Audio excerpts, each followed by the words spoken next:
마가복음 8장 22절부터 26절 말씀입니다. 마가복음 8장 22절부터 26절입니다.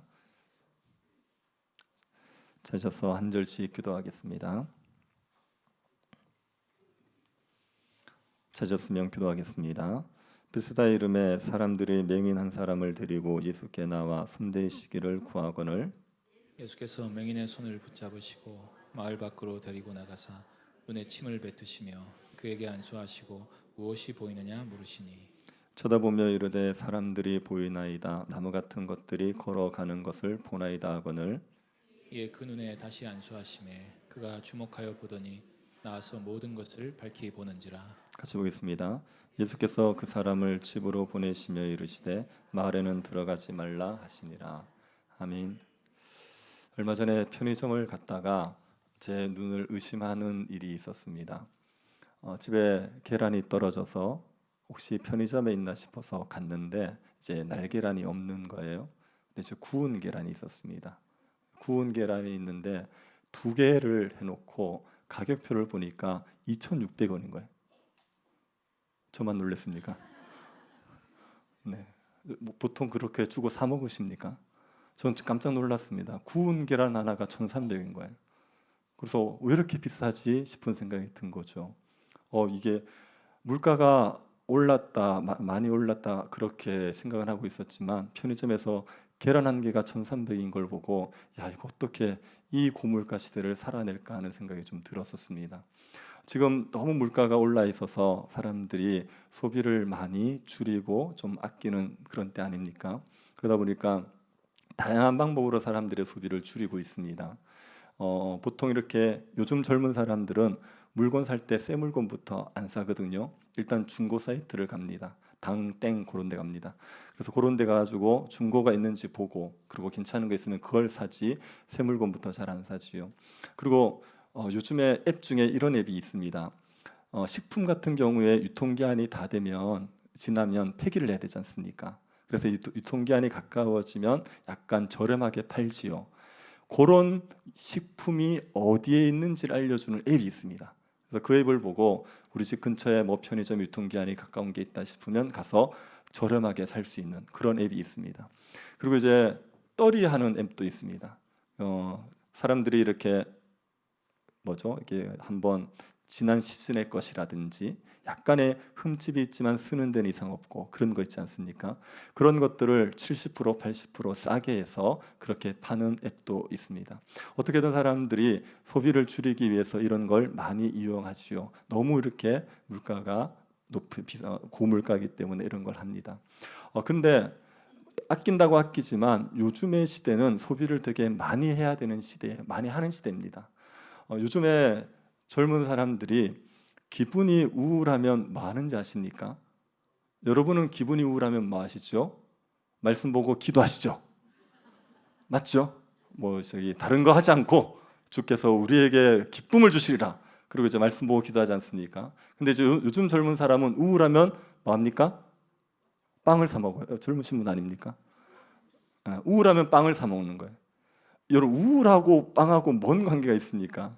이게 소비가 필요에 따라서 되는 게 아니라 자기의 감정을 달래기 위한 소비가 되는 거예요. 내가 우울하니까 빵을 사 먹어서 내 기분을 좋게 하겠다. 그래서 이게 꼭 필요해서가 아니라 나의 기분을 좋게 하기 위하면 소비를 하는 시대가 되었다는 겁니다. 그래서 사람들이 자기의 감정에 대해서 자꾸 사람들에게 오픈하고 감정을 풀 기회가 없으니까 그러니까 소비를 통하여서 감정을 푼다는 거예요. 그러다 보니까 아낀다고 아껴도 많은 지출을 하게 되는 그런 시대가 되어버렸죠. 그러다 보니 많이 먹고 살기가 어려운 때가 되었습니다. 이렇게 먹고 살기 어렵다 보면 사람들이 먹고 사는 데 집중하고 어떻게든 물질적인 풍요를 위해서 발버둥 칠 수 있지 않습니까? 남들보다 한 발 앞서 움직이면서 경쟁해서 이겨야지, 더 많이 누려야지 그런 생각을 할 수가 있습니다. 근데 이 시대에 우리가 살아남기 위해서 남들보다 더 경쟁해서 이기기 위해 발버둥 치는 것 그게 아니라 우리가 정말 이 시대를 살아남기 위해서 해야 될 것은요 예수 그리스도에게 집중하는 겁니다. 그리스도를 열심히 바라보는 겁니다. 그게 우리가 이 살기 어려운 시대를 살아낼 수 있는 비결과 힘이 될 겁니다. 왜 그런지 우리가 마가복음을 보면서 한번 생각해 보겠습니다. 마가복음은 복음서 중에 제일 먼저 기록이 되었습니다. 우리 성경책에서는 마태, 마가, 누가, 요한 이렇게 돼 있지 않습니까? 근데 이제 실제로 기록은 마가복음, 그리고 아마 마태, 누가, 요한 이렇게 기록이 되었습니다. 그래서 마가복음이 복음서 중에 제일 먼저 기록이 되었죠. 요 마가복음의 내용들이 거의 마태복음에 있어요. 그래서 예전에는 마태복음의 요약본이 마가복음이라고 생각했는데 요즘은 그렇지 않고 마가복음을 쓰고 거기에다 마태와 누가가 살을 더 붙였다, 그렇게 보는 겁니다. 요 마가복음은 누가 썼지요? 마가가 썼지요. 근데 마가복음에 보면 마가가 썼다는 기록이 있나요? 없습니다. 아무리 찾아봐도 없습니다. 하지만 이게 주 2세기경에 히에로폴리스의 주교였던 파파이스라는 사람이 마가가 기록했다, 그런 기록을 남겼어요. 그래서 그때부터 이제 마가복음은 마가가 기록했다라고 보는 겁니다. 마가는 예수님의 제자입니까? 아닙니까? 자, 주일학교 아이들, 우리 시상하려고 앉아 있는 아이들, 성경고사 나갔다 왔죠? 자, 마가는 예수님의 제자가 맞다, 아니다? 우유, 맞습니다. 아닙니다. 훌륭합니다. 이러니까 이제 성경고사를 나가는 겁니다. 마가는 예수님의 제자가 아니죠. 근데 마가는 되게 유명하지 않습니까? 그 오순절날 성령 임했을 때 사람들이 어디 모여 있었습니까? 마가다락방. 그 집이 마가의 집인 거예요. 그러니까 굉장히 부유한 집이었죠. 그리고 이 마가가 바나바의 조카지요. 그래서 바나바가 외삼촌인 거예요. 그래서 바나바와 함께 1차 전도 여행을 갔던 그 사람이 마가지요. 가다가 이제 중간에 이렇게 돌아와서 그 때문에 바나바와 바울이 다투게 되기도 했습니다. 요 마가가 나중에 베드로의 통역자가 됩니다. 그래서 베드로는 아람어를 주로 쓰고 뭐 히브리어를 쓰고 그러는데 그걸 이제 헬라어로 통역해 주는 일을 요 마가가 하는 거예요. 그래서 베드로를 따라다니면서 통역을 해줬어요. 그래서 마가가 마가복음을 쓸 때 베드로가 예수님에게 하시는, 예수님에 대해서 하는 말, 그 설교의 논리를 그대로 가지고 마가복음을 기록합니다. 사도행전 한번 보시겠습니까? 사도행전 2장 22절부터 24절. 네, 한 절씩 한번 교독해 보겠습니다. 이스라엘 사람들아, 이 말을 들으라. 너희도 아는 바와 같이 하나님께서 나사렛 예수로 큰 권능과 기사와 표적을 너희 가운데서 베푸사 너희 앞에서 그를 증언하셨느니라. 그가 하나님께서 정하신 뜻과 미리 아신 대로 내준 바 되었거늘 너희가 복 없는 자들의 손을 빌려 못 박아 죽였으나. 같이 봅시다. 하나님께서 그를 사망의 고통에서 풀어 살리셨으니 이는 그가 사망에 매여 있을 수 없었음이라. 베드로가 예수님에 대해서 얘기할 때 세 부분으로 얘기하는 겁니다. 첫 번째, 예수님께서 권능을 행하셨다. 두 번째, 예수님이 십자가에서 돌아가셨다. 세 번째, 부활하셨다. 그렇게 베드로가 예수님에 대한 이야기를 했어요. 마가복음의 구조도 같습니다. 마가복음도 예수님이 권능을 행하신 이야기하고 그러고 나서 십자가에서 달리신 이야기, 그리고 부활하신 이야기를 하죠. 그래서 베드로의 통역자였기 때문에 베드로의 설교의 논리를 따라서 그 베드로에게 들은 대로 마가복음이 기록이 된 거죠.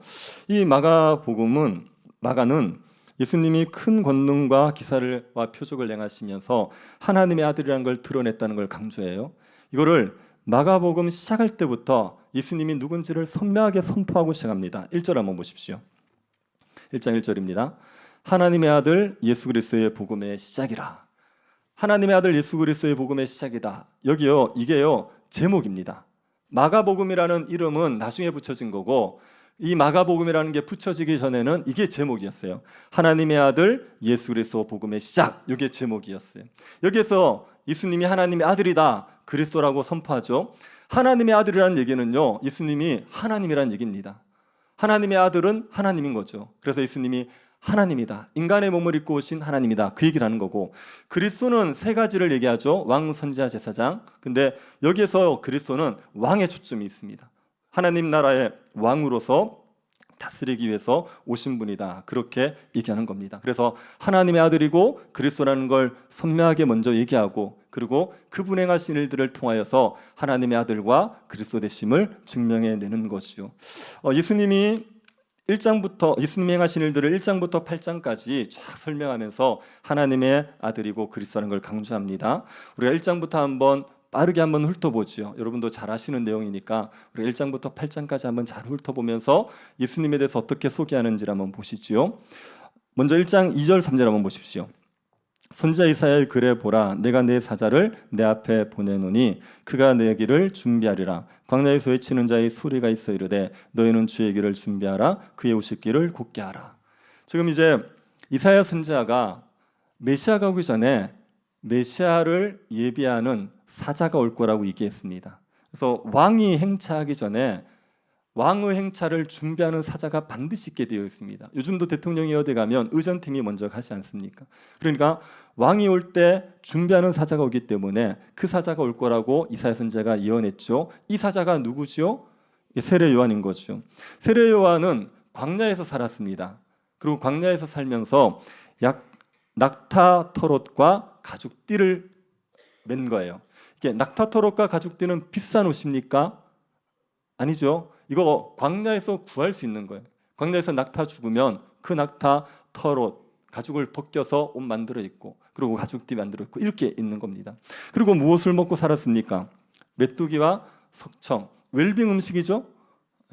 건강을 위해서. 그런 게 아니라 광야에서 이것도 이제 구할 수 있는 대로. 그러니까 세례 요한은 굉장히 금욕적인 삶을 살아간 사람입니다. 이 세례 요한의 모습이 누구랑 닮았냐면 엘리야랑 닮았어요. 엘리야의 생김새는요, 털이 많습니다. 그리고 가죽띠를 띠었어요. 이 세례 요한도 낙타 털옷을 입었죠. 가죽띠를 띠었죠. 생김새가 비슷한 거예요. 그리고 엘리야는 아합 시대 때 이스라엘 백성들이 하나님에게서 멀어지고 바알에게 행하지 않습니까? 그들의 마음을 하나님께로 돌이키기 위해서 능력으로 활동했던 선지자거든요. 하늘에서 불을 내리고 비를 내리면서 이스라엘 백성들을 하나님께 돌이키려고 했던 선지자. 그것처럼 세례 요한도 이 하나님에게서 멀어진 백성들의 마음을 하나님께 돌이키려 했던 능력 있는 선지자였습니다. 그래서 이 세례 요한이 주의 길을 예비하는 사자지요. 말라기 선지자가 메시아가 오기 전에 누가 온다고 얘기했습니까?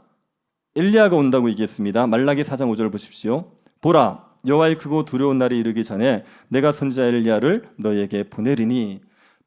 여호와의 크고 두려운 날, 메시아가 오는 날입니다. 그 전에 엘리야를 보내겠다 얘기하는 겁니다. 그 엘리야가 세례 요한인 거죠. 그래서 세례 요한은 엘리야의 모습을 하고 있고 엘리야와 같은 일을 하는 겁니다. 이 세례 요한이 자신에 대해 예수님이 오신다는 걸 알렸습니다. 1장 7, 8절 보십시오.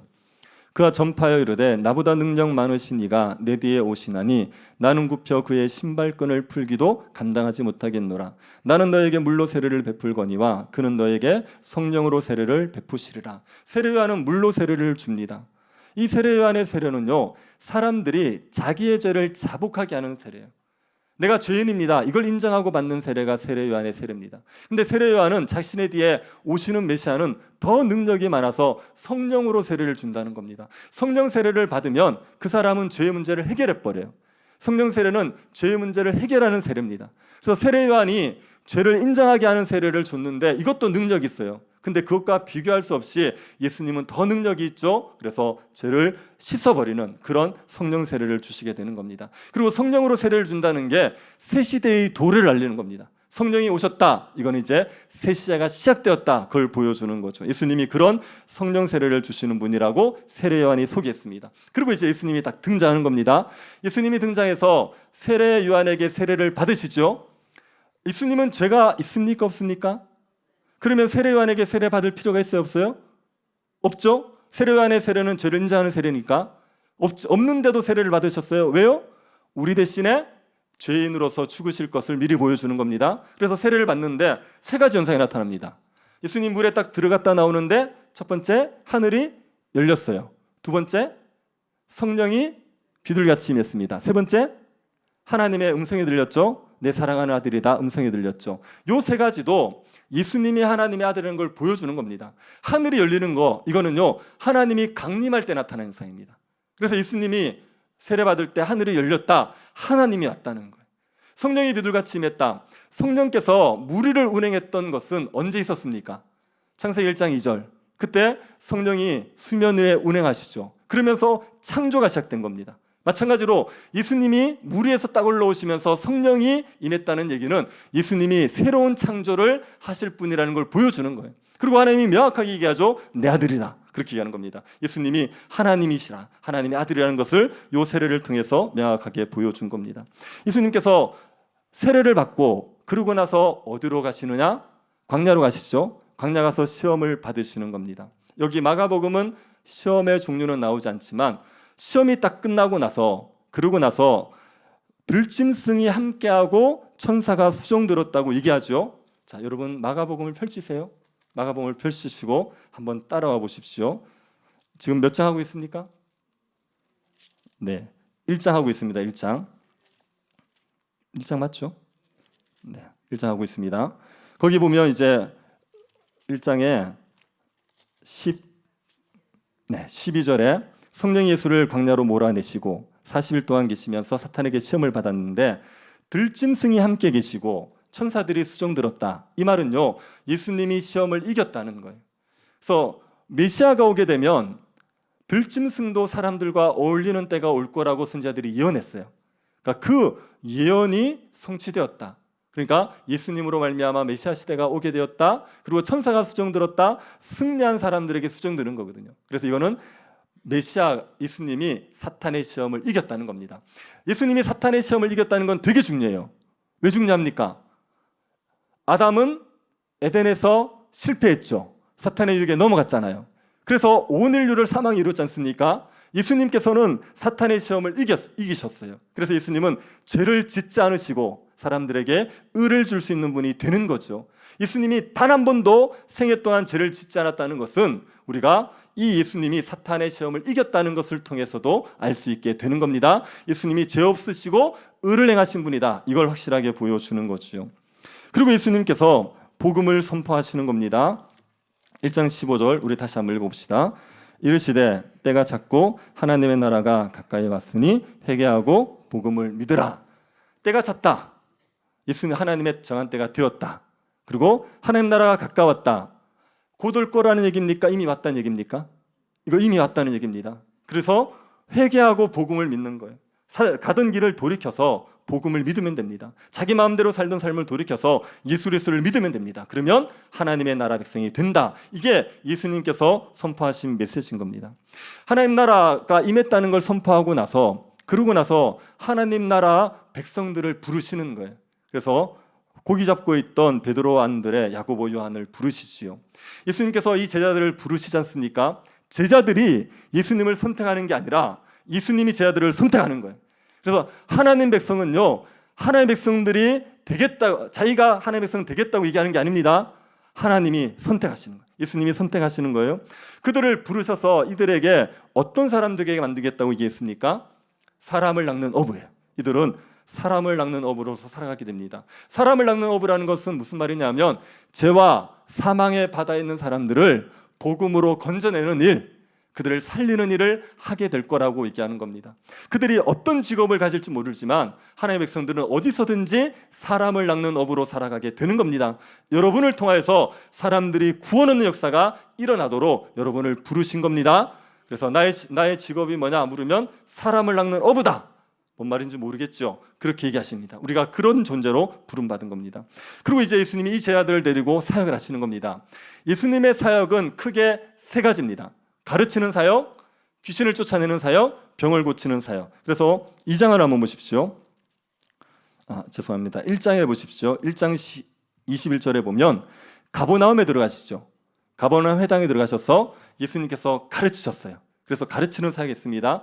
하나님의 나라가 임했다. 이게 예수님의 가르침의 핵심인 거죠. 그때 귀신 들린 사람이 있습니다. 그래서 그 사람에게서 귀신을 쫓아내죠. 그래서 죽기 사역을 하신 겁니다. 그러고 나서 회당에서 나와서 예수님이 시몬의 집에 들어가시는 거예요. 그래서 시몬의 장모가 병들어 있으니까 그 장모를 고쳐주는 거예요. 제가 이거 볼 때마다 베드로는 이 사건 이후로 예수님을 따라가는데 편했겠다 그 생각이 듭니다. 베드로가 어느 날 예수님을 만나더니 예수님의 제자가 되겠다 그럽니다. 베드로의 집에서 찬성했을까요? 반대했을까요? 당연히 반대하지 않겠습니까? 예수님 누군지도 모르는데 얼마나 반대가 심했겠어요. 근데 그 베드로의 장모를 예수님이 딱 고쳐주신 거예요. 그 장모가 딱 고쳐지니까 바로 예수님을 수종들었거든요. 그러니까 이제 그 집이 다 예수 그리스도를 믿게 되는 거죠. 그러니 얼마나 그 다음부터 따르기가 편했겠느냐 생각이 드는 겁니다. 그래서 예수님이 가르쳤고 그 다음에 귀신을 쫓아냈고 그리고 병을 고쳤죠. 이 세 가지가 예수님의 주된 사역입니다. 여러분, 이건 뭘 보여주냐면요, 예수님이 하나님의 나라를 이루시잖아요. 근데 그 하나님의 나라는 어떤 나라느냐? 그 나라는 진리가 다스리는 나라. 또 그 나라는 뭐가 없죠? 악한 영이 없는 거예요. 귀신이 없는 나라. 그 나라는 또 뭐가 없으니까? 병이 없는 나라예요. 하나님의 나라는요, 진리에 의해서 다스려지고, 그 나라는 악한 영이 힘을 쓰지 못하고 악한 영이 없는 나라고, 그 나라는 질병이 없는 나라는 걸 보여주는 거예요. 근데 예수 믿는다고 해서 지금 다 귀신이 쫓겨나고 병이 낫느냐? 그렇지 않죠. 이거는 제가 주님의 나라에서 온전하게 이루어질 겁니다. 그래서 아직은 예수 믿는 동안 우리가 병에 시달릴 수도 있고 사단의 유혹을 받을 수도 있지만, 그러나 그 나라에 딱 들어가면 완전히 이런 악한 것들이 사라지는 나라에서 영원히 살게 되는 겁니다. 그런데 자, 예수 믿으면 우리의 영혼만 구원을 받을까요? 우리의 몸에도 하나님의 구원의 역사가 일어날까요? 네, 전인격입니다. 그래서 구원이라는 건 영혼만 해당되지 않아요. 예수를 딱 믿잖아요. 그러면 우리의 영혼이 살아나는 것 동시에 우리의 몸도 예수 믿기 전에 몸보다 더 좋아지게 되어 있어요. 네. 우리의 산도 예수 믿기 전보다 더 좋아지게 되어 있습니다. 이게 예수님의 구원은 전인적인 구원이에요. 그렇기 때문에 완전히 우리의 모든 문제가 다 해결되는 건 아닐지라도 예수 믿기 전과 예수 믿고 난 이후의 삶은 우리의 영육의 삶이 다르단 말이에요. 예수 믿고 나면 훨씬 좋아지게 되어 있습니다. 그래서 이게 우리의 구원이 전인적으로 이루어진다는 걸 믿으십시오. 병이 낫기를 구하셔도 되고 물질적인 문제를 해결해 달라고 구하셔도 됩니다. 이걸 온전하게 하나님께서 훨씬 더 풍요롭게 누릴 수 있게 만들어 주시는 겁니다. 저들과 함께 그렇게 사역을 하시는데, 그런데 예수님이 중풍병자를 고치신 것이 강조되어 있습니다. 나병 환자를 고치시는 게 강조되어 있습니다. 나병 환자를 고치신 것은 뭘 보여주냐면, 나병 환자는요, 나병 때문에 진에서 쫓겨나는 사람이에요. 집에서 쫓겨나는 사람입니다. 하나님 나라에 들어올 수 없는 사람, 그런 사람이 나병 환자예요. 그런데 그 나병 환자를 고쳐주심으로 말미암아 그런 자들도 하나님 나라에 들어올 수 있도록 만들어주신다, 이걸 보여줍니다. 그 다음에 중풍병자를 고치시죠. 2장에 보면 중풍병자를 고치시는데, 중풍병자는 병 고치러 왔는데 예수님이 죄 사함을 먼저 선언하시는 겁니다. 그리고 병을 고쳐주시죠. 이건 뭘 보여주냐? 예수님은 죄를 사해 주시는 분이시다. 죄를 사하시는 권세가 있다는 것을 보여주는 겁니다. 그리고 예수님이 레위를 부르시지 않습니까? 레위는 세리입니다. 세리인데 굉장한 죄인, 그 당시에는 죄인입니다. 그 레위를 부르셔서 제자로 삼으시는 거죠. 그래서 예수님께서 병든 자에게는 의사가 쓸데없고, 그리고 건강한 자에게는 의사가 쓸데없고 병든 자에게 쓸데있다. 그래서 나는 의인을 부르러 온 게 아니라 죄인을 부르러 왔다는 걸 보여주죠. 예수님께서 나병 환자를 통하여서는 하나님 나라 밖에 있던 자들, 그런 자들을 하나님 나라 안에 들어오게 만드시는 분이다. 중풍병자를 통해서는 죄를 사해 주시는 분이다. 레위를 통해서는 의인을 부르러 온 게 아니라 죄인을 부르러 오신 분이라는 것을 보여주는 겁니다. 이 예수님으로 말미암아 하나님 나라 딱 들어오지 않습니까? 그러면 그때부터 잔치하는 삶을 사는 거예요. 그래서 저기 요한복음에 예수님이 첫 번째로 행하신 기적이 물을 포도주로 만든 거죠. 이거는요, 예수님이 잔치하는 삶을 위해서 오셨다는 걸 보여주는 겁니다. 그래서 여러분, 예수 믿는 사람에게는 기쁨이 있는 게 당연합니다. 이거는 예수 믿는 사람들이 반드시 누릴 수 있는 거예요. 여러분이 기쁨을 충만하게 누릴 수 있는 건 예수 믿는 자들의 특권입니다. 그래서 반드시 잔치하는 삶을 살아가기를 구하시고 그렇게 살아가셔야 됩니다. 그거를 위해서 뭘 하셔야 되냐면, 우리가 새 포도주를 우리가 담은 자들로서 새 부대가 되었다는 걸 기억하셔야 돼요. 그래서 새 포도주는 새 부대에 담아야 됩니다. 율법으로 말미암아 의로워지려는 시도를 버리셔야 돼요. 그러면 기쁨을 누릴 수 없습니다. 내가 하나님 앞에 말씀을 잘 지켜서 하나님 앞에 의로워져야 돼, 그렇게 생각하는 순간 주님이 주는 기쁨을 상실하게 돼 있어요. 그러지 말고 믿음으로 의로워졌다는 걸 받아들이시면 됩니다. 내가 예수를 믿는 것 때문에 내가 하나님의 백성이 되었고 하나님이 나를 사랑하신다, 이걸 믿으면 돼요. 그래서 예수님께서 금식의 논쟁이 있을 때 새 포도주는 새 부대에 담아야 된다. 그 옛시대의 그 율법주의에 빠져 있으면 안 되고 복음으로 말미암아 복음의 은혜를 누리고 살아가야 된다고 말씀하신 겁니다. 그리고 예수님께서 안식을 주기 위해서 이 땅에 오신 거거든요. 그래서 안식일 날 제자들이 미리삭을 잘라 먹는 문제 때문에 논쟁이 벌어졌어요. 이 유대인들이 율법을 오해한 겁니다. 율법은 사람들의 안식을 위해 준 건데, 그런데 그 율법이 무거운 멍에가 되어버린 겁니다. 대표적인 게 안식일 규례예요. 안식일 규례에 하지 말라는 게 너무 많아요. 그래서 이제 안식일이 쉼이 아니라 짐이 되어버린 겁니다. 예수님은 그래서 안식일을 주신 의미를 설명하시는 겁니다. 한번 2장 27절 보십시오. 또 이르시되 안식일이 사람을 위하여 있는 것이 아니요 사람이 안식일을 위하여 있는 것이, 다시요, 안식일이 사람을 위하여 있는 것이요 사람이 안식일을 위하여 있는 것이 아니니, 안식일이 사람을 위해 있는 거지 사람이 안식일을 위해 있는 게 아닌 겁니다. 근데 안식일 규례를 잘못 이해해서 하지 말라는 것만 자꾸 생각하고 있으니까 안식을 못 누리는 거예요. 그렇지 않다. 너희들에게 안식을 주기 위해서 안식일을 지키라고 한 거라는 거예요. 안식을 못 누리는 사람이 일주일에 하루만이라도 안식을 누려라. 그리고 참된 안식을 주시는 하나님을 바라봐라. 이게 안식일을 주신 이유거든요. 근데 안식일 규례에 눌려버려서 안식을 못 누리고 있으니까 그러지 마라. 안식을 누리라고 안식일을 줬다는 겁니다. 여러분, 주일은 안식을 누리는 날입니다. 여러분의 얼굴 표정에서 제가 몇 가지 읽고 있습니다. 목사님 이렇게 빡세게 굴리고 안식일을 누리라고요? 네.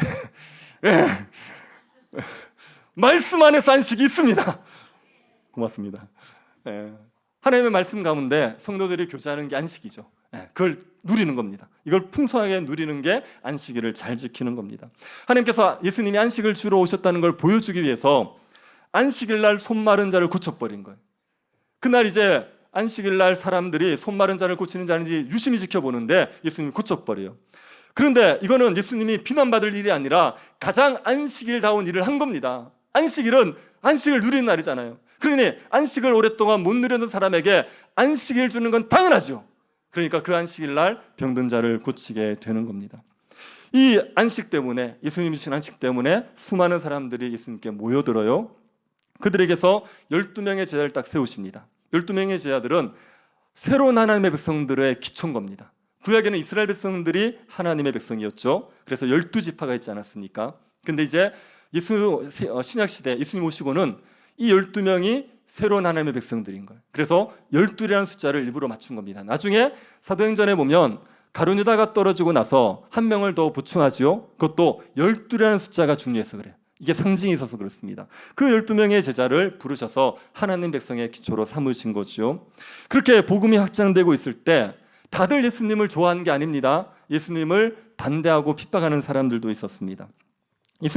예수님이 귀신을 쫓아내니까 바알세부를 힘입어서 귀신을 쫓아낸다고 말하는 사람들이 있었어요. 그 서기관들과 그 종교 지도자들이죠. 그들은 예수님이 귀신을 힘입어서 귀신을 쫓아냈다고 얘기하는 겁니다. 거기에 대해서 예수님께서 아니라고 말씀하시죠.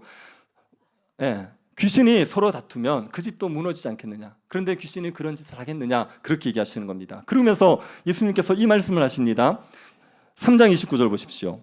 누구든지 성령을 모독하는 자는 영원히 사하심을 얻지 못하고 영원한 죄가 되느니라. 다른 죄는 다 사함을 받아요. 그런데 성령 모독죄는 사함을 못 받습니다. 성령 모독죄는 뭡니까? 뭐가 성령 모독죄입니까? 여러분에게 성령의 감동이 왔어요? 그래요, 저기 목사님 밥 한번 사주세요. 이렇게 성령의 감동이 왔어요? 자, 그런데 그걸 무시해요. 자, 그러면 그게 성령 모독죄입니까? 아닙니까? 훌륭하십니다. 아닙니다. 아닙니다. 성령 모독죄는 뭐냐면 예수님이 하신 일이 명확해요. 그런데 이거를 무시하는 거예요. 예수님이 하신 일을 귀신이 한 일이라고 말하는 겁니다. 그래서 성령께서 하신 일이 명확한데도 불구하고 그것을 무시하는 것, 그걸 받아들이지 않는 게 성령 모독죄예요. 쉽게 얘기하면 예수를 안 믿는 게 성령 모독죄입니다. 그 죄는 용서를 받지 못해요. 왜요?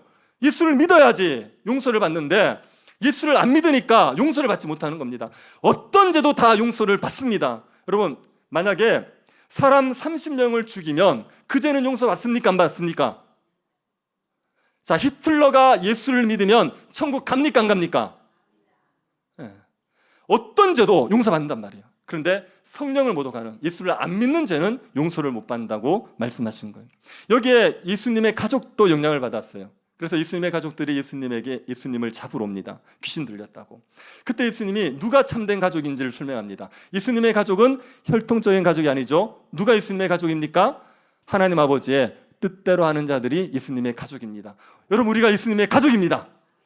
네, 뭐 이렇게 예수님 오빠 이렇게 하면 안 되겠죠? 네, 그래도 예수님의 가족이에요. 우리가 다 예수님의 가족이에요.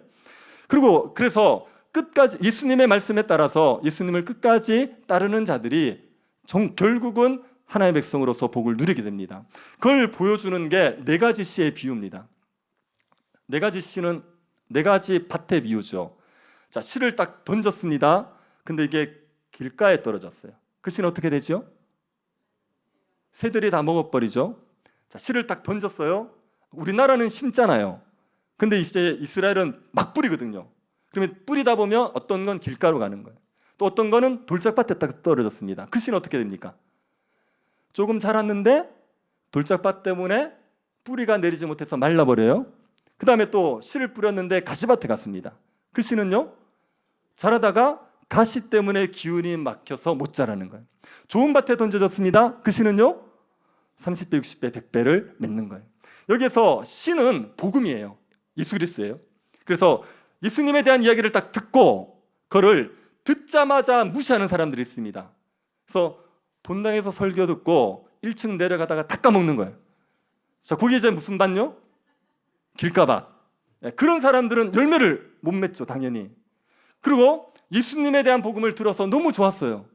그래가지고 예수님을 따르다가 환란이 오는 겁니다. 어려움이 오는 거예요. 그래서 예수님을 떠났어요. 무슨 맛입니까? 돌짝밭인 거예요. 예수님을 믿고 따라서는 너무 좋은 거예요. 따르다가 세상의 유혹 때문에 예수님을 버리는 겁니다. 자, 그러면 무슨 밭입니까? 가시밭요. 예수님을 끝까지 따랐어요. 그래서 열매를 맺었습니다. 무슨 밭요? 좋은 밭인 겁니다.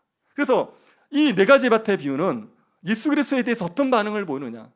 예수님이 이 땅에 왔는데 어떤 사람들은 배척할 수도 있고요. 어떤 사람들은 따르다가 떠날 수도 있고요. 그런 다양한 사람들이 있을 수 있습니다. 그런데 끝까지 따르는 사람들은 열매를 풍성히 맺는다. 이걸 보여주는 겁니다. 열매를 몇 배 맺습니까? 30배, 60배, 100배요. 이거는요, 예수 믿는 삶이 얼마나 풍성한지를 보여주는 겁니다.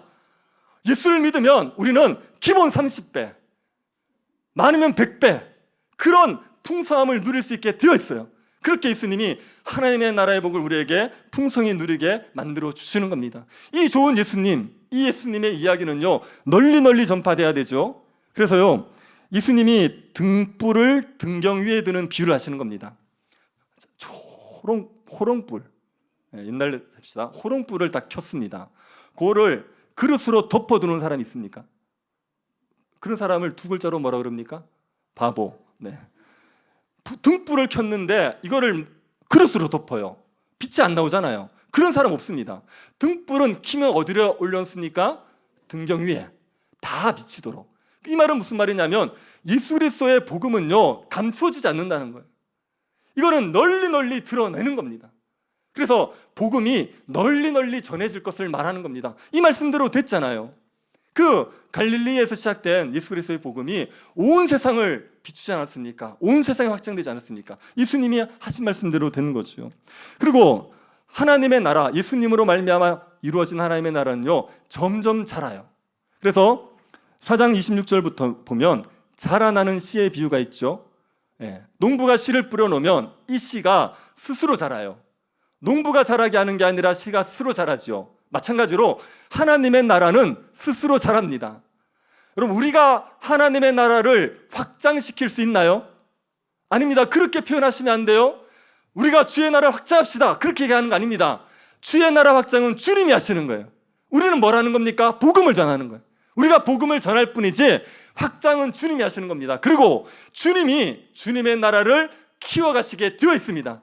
그래서 그 갈릴리에서 시작된 그 하나님의 나라가 점점 자랐죠. 그래서 겨자씨 비유도 마찬가지입니다. 겨자씨 같은 그 작은 게 큰 나무가 되어서 새들이 깃들 수 있다. 이 말도 예수 그리스도의 복음이 점점 확장되어서 온 세상을 뒤덮게 될 거라고 얘기한 겁니다. 이거 우리가 지금 다 보고 있는 거죠. 예수님께서 그렇게 복음이 확장되어질 것을 가르치셨습니다. 그 가운데 어려움이 있겠죠. 복음이 확장될 때 교회가 당하는 어려움도 있고 신자들이 당하는 어려움이 있을 겁니다.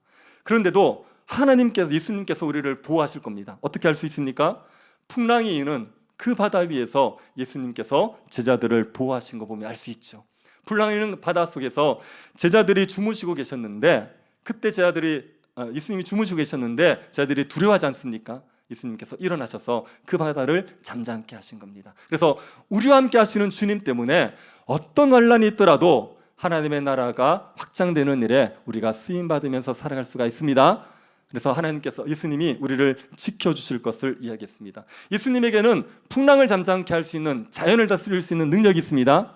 그 다음에 예수님은 귀신을 쫓아낼 수 있는 능력도 있죠. 그것을 이미 보여주셨지만 어떤 악한 귀신이라도 예수님은 쫓아낼 수 있어요. 그래서 5장에 보면 거라사 광인에게 있던 귀신을 쫓아냅니다. 이 귀신의 이름이 뭡니까? 군대죠. 무슨 말입니까? 많다는 거예요. 많다는 의미예요. 요 거라사 광인이 귀신이 딱 들려서 하는 일이 뭐냐 하면은요, 무덤에 자꾸 가요. 그래서 묶어둬도 자꾸 무덤에 가는 겁니다. 쇠사슬도 안 되는 겁니다. 그럼 무덤에 가서 뭐 합니까? 자기의 몸을 해쳐요. 지나가는 사람에게 소리 지릅니다. 이게 이제 귀신 들린 사람의 모습이에요. 그래서 여러분, 자꾸만 죄 짓는 대로 가는 사람들, 그리고 통제가 안 되는 사람들, 그리고 자기를 해치고 다른 사람을 해치는 삶, 이런 삶을 산다. 이거는 악한 영에 붙들렸다고 보는 거죠. 그 악한 영을 예수님께서 고쳐내셨어요. 그래서 어떤 악한 영이라도 예수 그리스도는 쫓아내시고 그를 구원해내실 수가 있습니다. 여러분 주위에 절대로 예수 안 믿을 것 같은 사람 있죠? 네, 그 사람은 절대로 예수 안 믿을 거라고 말하지 맙시다. 네, 그 사람을 붙들고 있는 영이 아무리 악해도 얼마든지 예수 그리스도가 쫓아낼 수 있게 되어 있습니다. 무당이 회심해서 예수 믿은 거 아시죠? 네, 그런 일들 얼마든지 있을 수 있습니다. 예수님께서 그런 능력이 있으시죠. 그 다음에 예수님은 죽은 자를 살릴 수 있는 능력도 있습니다. 그걸 야이로의 땅을 통해서 보여주셨습니다. 또 12해 동안 혈루증 앓던 여인을 고치셨죠. 옷자락에 손만 대었는데도 고쳤어요. 그래서 여러분, 대단한 믿음이 있어야지 주의 능력을 경험할 거라고 생각하지 마시고, 옷자락에 손대는 믿음만 있어도 주의 역사가 나타나게 되어 있어요. 그래서 우리가 뭐 이렇게 정말 기도를 열심히 잘하고 그래야지만 능력이 나타나는 게 아니라, 정말 부족해서 더듬더듬 기도해도 주님 다 하시고 우리에게 능력을 베풀어 주시게 되어 있습니다. 믿으시기를 바랍니다. 네, 주님의 능력을 믿으세요. 정말 우리의 믿음 없는 겨자씨 같은 믿음 가지고도 얼마든지 주의 능력을 경험할 수 있게 되어 있습니다. 누가 주의 능력을 경험하지 못하냐면요, 예수를 안 믿는 사람들요. 나사렛 사람들은요, 예수를 안 믿었어요. 그래서 거기에서 능력을 행하지 않으시는 겁니다. 예수를 믿지 않으면 능력을 누리지 못하지만 예수를 받아들이면 누구라도 능력을 누리며 살아갈 수가 있는 겁니다. 예수 그리스도의 복음을 전하는 신자들은 이걸 믿으셔야 됩니다. 여러분에게도, 여러분을 통하여서도 귀신이 쫓겨나는 역사가 일어나게 되어 있습니다. 이게 자꾸 이렇게 그 무당들이 굿할 때 그 얘기 많이 들으셨죠? 무당들이 굿할 때 신자가 가면 이제 신이 안 내린다는 거예요. 그래서 여기 예수 믿는 사람이 있으면 좀 나가 주십시오, 그렇게 얘기한다는 겁니다. 또 이거 확인하려고 굿하는 데 가지는 마십시오. 이제 우리에게 이런 권세를 주셨어요. 그래서 제자들 파송할 때도 귀신을 쫓아내는 권세를 주셨어요. 그래서 우리가 기도하고 우리가 복음을 전하면, 그러면 사단에 사로잡힌 자들이 풀어 자유케 되어질 수 있는 거죠. 그 복음을 위해서, 전하기 위해서 우리가 부름받은 겁니다. 근데 그 일을 위해서는 뭘 각오하셔야 되냐면 핍박을 각오하셔야 돼요. 그래서 세례 요한이 죽죠. 세례 요한이 죽는 건 뭘 보여줍니까? 예수 그리스도의 제자로 사는데 핍박이 있다. 우리가 죽을 수 있습니다. 죽을 수 있더라도 죽음으로 끝나지 아니하고 부활의 영광이 있기 때문에 우리는 이 길을 걸어갈 수 있게 되는 겁니다. 예수 그리스도를 믿는 자들에게는 환난이 있고 고난이 있습니다. 그럴지라도 주님께서 우리가 이 길을 걸어갈 수 있도록 만들어 주실 겁니다. 그리고 오병이의 기적을 행하심으로 말미암아 주님이 그 5,000명을 먹였지 않습니까? 먹고 몇 강주례가 남았습니까? 12강주례가 남았죠. 남았다는 얘기는 뭐냐? 배부르게 먹었다는 거예요. 그래서요, 주님이 주시는 은혜는요, 충만하게 주시게 되어 있어요. 주님은 조금 주시지 아니하고 먹고도 남을 은혜를 풍성하게 누리도록 만들어 주시게 되어 있습니다. 예수 그리스도로 말미암아 우리가 먹고도 남을 배부른 그런 은혜를 누리고 살아갈 수 있다고 믿으시기 바랍니다. 이거를 믿는 게 신자로서 우리가 복을 누리며 살아갈 수 있는 거예요. 먹고 사는 문제가 많이 어렵지요. 그런데 정말 예수 그리스도께서 우리의 주가 되셨고 하나님 나라 왕으로서 우리를 다스리신다 그러면 우리의 먹고 사는 문제, 우리의 삶의 어려움들 얼마든지 주님이 해결하실 수가 있습니다. 이걸 믿고 살아가는 게 정말 예수 그리스도를 믿음으로 살아가는 겁니다. 여러분, 여러분의 먹고 사는 문제 주님이 해결하실 수 있죠? 여러분의 건강은 어떻습니까? 건강은 주님이 해결할 수 있습니까? 못합니까? 해결할 수 있습니다. 여러분의 자녀의 문제는요? 해결할 수 있습니까? 여러분의 자녀가 구원 얻고 여러분의 자녀가 믿음으로 살아가는 일 주님이 행해 주실 수 있다고 믿으십니까? 그러면 걱정하지 맙시다. 우리가 걱정하지 맙시다. 우리가 먹고 살고 우리의 삶의 문제 때문에 고민하며 살아가지 맙시다. 우리는 뭘 하면 됩니까? 우리의 먹고 사는 문제는 이미 끝난 거예요. 그건 주님이 다 책임지실 겁니다. 우리는 주의 나라와 그의 의를 위해서 살아가면 됩니다. 우리는 복음을 위해서 살아가면 됩니다. 먹고 살기 위해서 살아가지 아니하고 주의 나라 위해서 살아가는 겁니다. 그거 하라고 우리를 하나님의 백성으로 불러내신 겁니다. 만약에 여러분이 저에게 목사님 왜 목회를 하세요? 물으면 제가 먹고 살기 위해서 합니다. 그러면 여러분 어떻게 반응하실 겁니까? 목사님 역시 현실 감각이 있으시군요. 그러셔야죠. 당연히 먹고 살기 위해서 하셔야죠. 그렇게 얘기하시겠습니까? 아니 어떻게 목사님이 먹고 살기 위해서 목회를 하신단 말입니까? 하나님의 나라를 위해서 하셔야죠. 그렇게 얘기할 거죠. 그러면 목사는 먹고 살기 위해서 목회하면 안 되고 성도는 먹고 살기 위해 직장 생활해도 됩니까? 되는 분위기인데요. 목사는 안 되고 성도는 되지요. 그게 성경의 가르침이죠. 아니지 않습니까? 성도도 사람을 낚는 어부라고 부름받았다고 얘기했지 않습니까? 그러면 목사가 안 되는 일이면요 성도도 안 됩니다. 여러분도 먹고 살기 위해 사시면 안 됩니다. 뭐라고 사셔야 되냐면 그의 나라와 그의 의를 위해서 살아가셔야 됩니다. 여러분이 직장생활에서 복음을 전할 수 없는 상황일지라도 그 일을 하면서 주의 나라가 이루어지기를 주님이 영광 받기를 바라는 마음에 하는 겁니다. 여러분에게 다 선교사를 나가라는 얘기는 아니지만 여러분의 삶 현장에서 살아가면서 내가 돈 벌기 위해서 일을 한다고 말하지 않고 내가 이 일을 주의 나라를 위해서 한다, 주의 이름을 위해서 한다, 주의 영광을 위해서 한다고 말할 수 있어야 됩니다. 그렇게 살아가야 됩니다. 우리의 삶에 먹고 사는 문제는 주님이 다 끝냈다, 이걸 믿고 살아가야 되는 겁니다. 쉽지요? 이렇게 살기 쉽지요? 안 쉽습니다. 이게 얼마나 어렵습니까? 막상 이렇게 먹고 사는 문제에 부딪히면 이게 얼마나 어려운 문제입니까? 그래서 여러분, 먹고 사는 걸 고민하고 있다는 거, 정말 주를 위해서 살아가지 못한다고 얘기하는 건요, 문제가 어디 있냐면요, 주님을 똑바로 못 보는 거예요. 제 아들 한번 보십시오.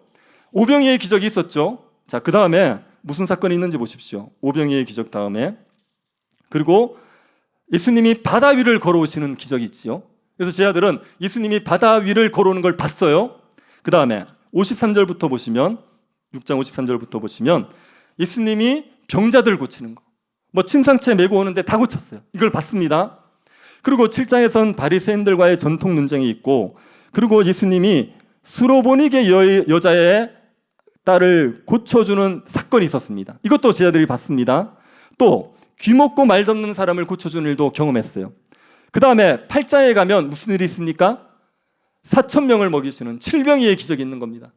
예수님과 함께 제 아들이 이 놀라운 걸 다 경험했어요. 그러고 나서 예수님이 제 아들과 함께 배를 타고 가시면서 바리새인과 헤롯의 누룩을 조심하라 그럽니다. 8장 15절을 보십시오. 8장 15절, 예수께서 경고하여 이르시되 삼가 바리새인의 누룩과 헤롯의 누룩을 주의하라. 바리새인의 누룩, 헤롯의 누룩을 주의하라고 말하는데 여기에 누룩은요 가르침이에요.